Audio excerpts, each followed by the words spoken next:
আসসালামু আলাইকুম প্রিয় শিক্ষার্থী, আজকে আমি কথা বলবো সরকারি প্রাথমিক বিদ্যালয় বৃত্তি পরীক্ষা 2025 প্রাথমিক বিজ্ঞান বিষয়ের পূর্ণ সিলেবাস নিয়ে।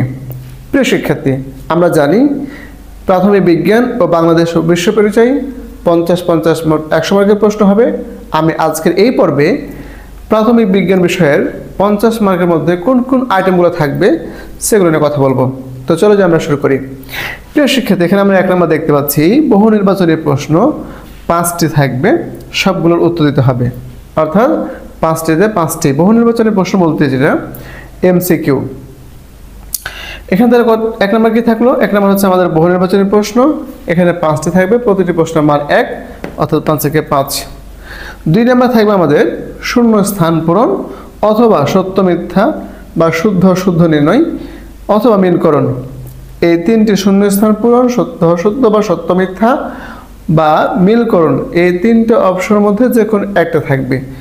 তবে হয় শূন্য স্থান থাকুক অথবা সত্য মিথ্যা থাকুক অথবা মিলকরণ থাকুক, আমাদের 5টি থাকবে, 5টির উত্তর করতে হবে। এখানে হচ্ছে প্রতিটি প্রশ্নের মান 1 করে, অর্থাৎ 5। এবার দেখতে পাচ্ছি আমরা 3 নম্বর প্রিয় শিক্ষার্থী,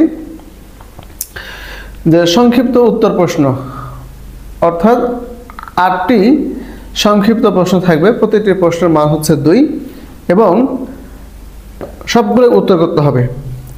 আমরা যখন স্কুলের পরীক্ষাগুলোয় অংশগ্রহণ করি তখন আমাদের একাধিক অপশন থাকে, অর্থাৎ 2টা অথবা 3টা বেশি থাকে, কিন্তু বৃত্তি পরীক্ষা যেটা হবে সেটা হচ্ছে সবগুলোই উত্তর করতে হবে। তাহলে সংক্ষিপ্ত উত্তর প্রশ্ন আমাদের 8টি প্রশ্ন থাকবে, প্রতিটি প্রশ্নের মান 2 এবং সবগুলোই উত্তর করতে হবে।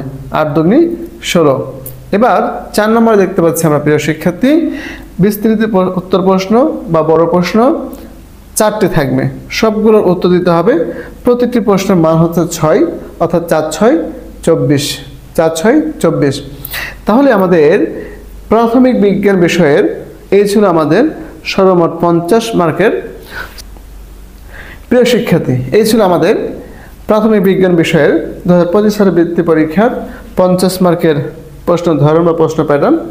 আশা করছি যে এই নির্দেশনাটি পাওয়ার পর বা এই ক্লাসটি দেখার পর তোমরা প্রাথমিক বিজ্ঞান বিষয়ে কোন কোন প্রশ্নগুলো থাকবে এবং কোন প্রশ্নের মান কত হবে এই বিষয়টা ক্লিয়ার হয়েছে। যদি এই নির্দেশনাটি বা আমার এই ক্লাসটি ফেসবুকের মাধ্যমে দেখে থাকো তাহলে আমার প্রোফাইলটি ফলো করতে ভুলবে না, এবং যদি আমার ইউটিউব চ্যানেল আনাস স্যার এই ইউটিউব চ্যানেলের মাধ্যমে দেখে থাকো তাহলে অবশ্যই সাবস্ক্রাইব করতে ভুলবে না। দেখা হবে পরবর্তী বিষয়ের কথা নিয়ে। সে পর্যন্ত ভালো থাকো, সুস্থ থাকো। আসসালামু আলাইকুম ওয়া রাহমাতুল্লাহ।